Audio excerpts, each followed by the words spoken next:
तो बहुत ही शानदार, बहुत ही मज़े की, बड़ी ही ज़बरदस्त किस्म की ढाबा स्टाइल भिंडियाँ बनाने की रेसिपी आज आपके साथ शेयर करूँगी, जो कि इंशाअल्लाह ताला आपको बहुत पसंद आएगी। अच्छा, नॉर्मली जब हम घर में भिंडियाँ बनाते हैं तो वो ढाबा स्टाइल नहीं बनती या रेस्टोरेंट स्टाइल वाली भिंडियाँ घर में नहीं बनती। तो आज सारे टिप्स एंड ट्रिक्स आपके साथ शेयर करूँगी कि किस तरह परफेक्ट मसालों के साथ क्या उनकी रेशो होना चाहिए और इतनी शानदार भिंडियाँ बन के तैयार होती हैं कि यकीन करें, जो भिंडियाँ नहीं खाता वो भी भिंडियाँ खाएगा और एक की जगह पर दो दो रोटियाँ खा जाएंगे सब। ये इतनी की शानदार भिंडियाँ बनकर तैयार होती है। तो रेसिपी को फुल वॉच कीजिएगा। रेसिपी ज़रा भी अच्छी लगी वीडियो को लाइक और चैनल को सब्सक्राइब करना मत भूलिएगा। तो इसको बनाना शुरू करते हैं। बिस्मिल्लाहिर्रहमानिर्रहीम। अस्सलाम वालेकुम। आई होप कि आप सब ठीक होंगे। तो यहाँ पर हमने एक अदद पैन लिया है। पैन में मैंने यहाँ पर तकरीबन 5 to 6 टेबल स्पून जो है वो ऑयल शामिल किया है। इसमें हम शामिल करेंगे हाफ टेबल स्पून ज़ीरा, जिसे हाथों से मसल कर डालिएगा तो इससे टेस्ट भी इन्हेंस होगा और खुशबू भी बड़ी ही प्यारी आएगी। तो बस इसको क्रैकल कीजिएगा। उसके साथ हम इसमें शामिल कर देंगे प्याज। अच्छा, यहाँ पर मैंने प्याज कुछ ज़्यादा यूज़ की है। 500 ग्राम भिंडियाँ हैं तो हम 500 ग्राम ही प्याज यूज़ करेंगे, यानी कि जितनी क्वांटिटी हमने भिंडियों की ली है उतनी ही प्याज की लेंगे। प्याज को यहाँ पर हमने सॉफ्ट कर लेना है, ठीक है। बहुत ज़्यादा कलर इसको नहीं देना, क्योंकि ढाबा स्टाइल में जो भिंडियाँ बनती हैं उसमें प्याज का ज़्यादा इस्तेमाल किया जाता है। और प्याज को मैंने फाइन चॉप किया था, आप चाहें तो स्लाइस में काट कर भी डाल सकते हैं। फाइन चॉप करके डालिएगा तो इससे मसाला जो है बहुत ही ज़बरदस्त बनेगा। तो प्याज की हमने बुनाई की है, इसका कलर जो है थोड़ा सा चेंज हो गया है, गोल्डन हो गया है हल्का सा। तो इसमें हम शामिल करेंगे लहसुन अदरक का पेस्ट शामिल करेंगे 2 टेबल स्पून। और अगेन इसकी बुनाई करेंगे यहाँ तक कि ये अच्छी तरह से भुन जाए और इसकी प्यारी सी महक आना शुरू हो जाए। बस 1 से 1.5 मिनट लगेगा और अच्छी तरह से भुन जाएगा। तो अच्छी तरह से मसाले को भून लीजिएगा ताकि मसाला भिंडी बड़ी ही परफेक्ट बन के तैयार हो। तो अब हम इसमें शामिल कर देंगे 7 से 8 सब्ज़ मिर्चें, या जितनी आपको पसंद हो। तो इसके साथ ही 2 बड़े टमाटर, जिसे मैंने छोटा छोटा करके इसमें शामिल कर दिया है। अब हम इसी मसाले के साथ जो है टमाटर भी भूनेंगे ताकि टमाटर जो है ये अच्छी तरह से सॉफ्ट हो जाए। बस 2 से 3 मिनट लगेंगे और टमाटर जो है अच्छी तरह से सॉफ्ट हो जाएंगे। ये देखिए, बहुत ही ज़बरदस्त सा मसाला जो है ये हमारा बनके तैयार होगा और इंशाअल्लाह ताला मसाला भिंडी बहुत ही ज़बरदस्त बनके तैयार होगी, बिल्कुल ढाबा स्टाइल। तो बस भिंडियाँ जो है इसको आपने अच्छी तरह से धोना है। धोने के बाद इसको अच्छी तरह से आपने खुश्क कर लेना है। अगर भिंडी जो है बिल्कुल खुश्क होगी तो बिल्कुल भी लेस नहीं छोड़ेगी, बड़ी ही ज़बरदस्त परफेक्ट बन के तैयार होगी। और मसाले की हमने अच्छी तरह से बुनाई करनी है। जब ये ऑयल सेपरेट करना शुरू कर दे तो तब हम इसमें शामिल करेंगे कुछ स्पाइसेस। हाफ़ टेबल स्पून हम नमक शामिल करेंगे। इसके साथ हम इसमें शामिल करेंगे हाफ़ टेबल स्पून सुरख मिर्च, और हाफ़ टी स्पून मैं यहाँ पर कश्मीरी लाल मिर्च शामिल करूँगी।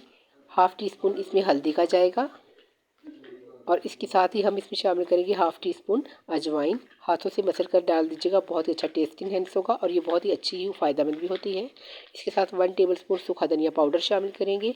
हाफ़ टी स्पून हम इसमें भुना कूटा ज़ीरा शामिल करेंगे और इन तमाम मसालों की हम अच्छी तरह से बुनाई करेंगे। अच्छा, टमाटर जो है ये काफ़ी हद तक जूसी होते हैं, इसलिए मसाले जो है बिल्कुल भी नहीं जलेंगे। और अगर आपको खदशा हो कि मसाले जल जाएंगे तो 1-2 छींटे जो है पानी के लगा लें आप, और अच्छी तरह से इसकी बुनाई कीजिएगा। क्योंकि अगर मसाला मज़े का बनेगा तो भिंडियाँ जो है बहुत ही ज़बरदस्त किस्म की बनके तैयार होंगी।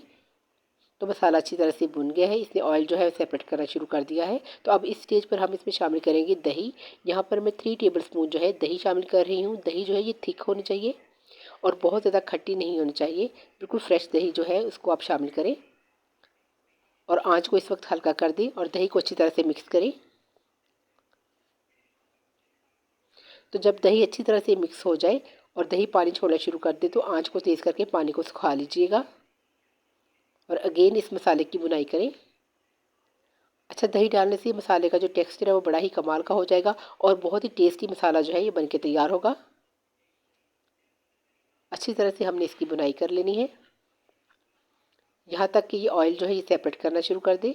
तो इसको हम दम वाली आंच पर रख देंगे ताकि ये सॉफ्ट भी हो जाए और अच्छी तरह से भुन जाए। इसके साथ ही हम एक अदद पैन लेंगे, उसमें हम यहाँ पर 2 टेबल स्पून जितना जो है ऑयल शामिल करेंगे। ऑयल जो है हमने बहुत ज़्यादा क्वांटिटी में शामिल नहीं करना। और भिंडियाँ जो हमने अच्छी तरह से काट के रखी हुई हैं वो शामिल कर देंगे। अच्छा, ये देखिए भिंडियाँ जो है बिल्कुल ड्राई हैं। इसको या तो आप धूप में सिखा लें अच्छी तरह से धोने के बाद, या फिर आप किचन टावल से अच्छी तरह से साफ़ कर लें। इसके ऊपर मॉइस्चर पानी बिल्कुल भी नहीं होना चाहिए। अब हम इसको फ्राई करेंगे। अच्छा, यहाँ पर मैंने बहुत कम ऑयल का यूज़ किया है, आप चाहें तो ज़्यादा ऑयल भी शामिल कर सकते हैं, लेकिन हमने यहाँ पर इनको बहुत ज़्यादा फ्राई नहीं करना। बस 50% तक हमने इसको फ्राई करना है। बस 4 से 5 मिनट हम इसको फ्राई करेंगे। जो ही इसका थोड़ा सा कलर चेंज होना शुरू हो जाएगा तो बस इतना ही हमने इसको फ्राई करना है। मीडियम टू हाई फ्लेम पे हम इसको फ्राई करेंगे। हल्की आंच पे हमने इसको फ्राई नहीं करना। और ये देखिए सिर्फ 5 से 6 मिनट मैंने इसको फ्राई किया है। जो नहीं इसका कलर चेंज शुरू हुआ है तो मैंने इसको प्लेट में निकाल लिया है। तो अब जो मसाला हमने बुनाई के लिए रखा हुआ है, इस मसाले में इन भिंडियों को ऐड कर देंगे और अच्छी तरह से इसको मिक्स कर लेंगे। अच्छा, अगर भिंडियों को हम बहुत ज़्यादा फ्राई करेंगे तो एक तो भिंडी जो है वो टूट जाती है, इसका टेक्सचर इतना अच्छा नहीं आता। यहाँ पर हमने सिर्फ 5 से 6 मिनट जो है कम ऑयल में भिंडियों को फ्राई किया है। और ये देखिए माशाल्लाह से बिल्कुल ज़बरदस्त भिंडियाँ जो है ये लग रही हैं। अभी हमने यहाँ पर इसको दम भी देना है। अभी आपने वीडियो को स्किप नहीं करना। और यहाँ पर अगर तो आपको मेरी वीडियो ज़रा भी अच्छी लगे तो वीडियो को लाइक और चैनल को सब्सक्राइब ज़रूर कीजिएगा और बेल नोटिफिकेशन को भी ऑन कर लीजिएगा। तो अच्छी तरह से हमने मसाले के साथ भिंडियों को मिक्स करना है ताकि अच्छी से इनकी मिक्सिंग हो जाए। और अब हम इसको ढाँप देंगे तकरीबन 10 से 12 मिनट के लिए हल्की सी दम वाली आंच पर, ताकि जो भिंडियाँ हैं अच्छी तरह से जो मसाला है इसके अंदर जो है वो एब्जॉर्व हो जाए। और ये देखिए माशाल्लाह से इसकी कंडीशन चेक करें 10 मिनट के बाद। माशाल्लाह से आप इसका टेक्सचर चेक करें, बिल्कुल ढाबा स्टाइल भिंडियों वाला। और यहाँ पर अगर तो आपको मेरी रेसिपी ज़रा भी अच्छी लग रही हो तो वीडियो को लाइक और चैनल को सब्सक्राइब करना मत भूलिएगा और बेल नोटिफिकेशन को भी ऑन कर लीजिएगा। आप लोगों का बहुत ज़्यादा शुक्रिया। तो माशाल्लाह से आप भिंडियों का टेक्सचर देखिए, बिल्कुल ढाबा स्टाइल जो रेस्टोरेंट स्टाइल से जो भिंडियाँ मिलती हैं बिल्कुल वैसे ही भिंडियाँ जो है ये बनके तैयार होगी। लेकिन अभी आपने वीडियो को स्किप नहीं करना। अच्छा, भिंडियाँ जो है इस वक्त जो है काफ़ी टमाटर हमने इसमें डाला है, दही डाला है, तो मसाले में काफ़ी पानी भी हो सकता है। आप चाहें तो इसको अच्छी तरह से ड्रेन कर लें, आँच को तेज़ करके इसकी बुनाई कर सकते हैं अगर इसमें मॉइस्चर है। तो ये देखिए माशाल्लाह से मैंने इस वक्त आँच को तेज़ कर दिया है ताकि जितना भी मॉइस्चर है इसमें से ख़त्म हो जाए और बहुत ही ज़बरदस्त किस्म की ढाबा स्टाइल भिंडियाँ जो है ये बनके तैयार हो। बस एक बात का ख्याल रखिएगा कि इसमें आपने प्याज की क्वांटिटी जो है वो ज़्यादा करनी है।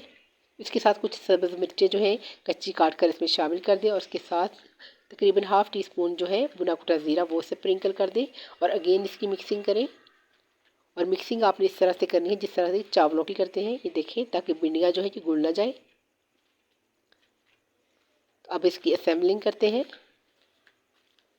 बिस्मिल्लाहिर्रहमानिर्रहीम। तो माशाल्लाह से आप देख सकते हैं कितनी की ज़बरदस्त, बड़ी ही जायकेदार, बड़ी ही चटपटी, बड़ी ही ज़बरदस्त किस्म की कमाल की भिंडियाँ बनके तैयार हैं।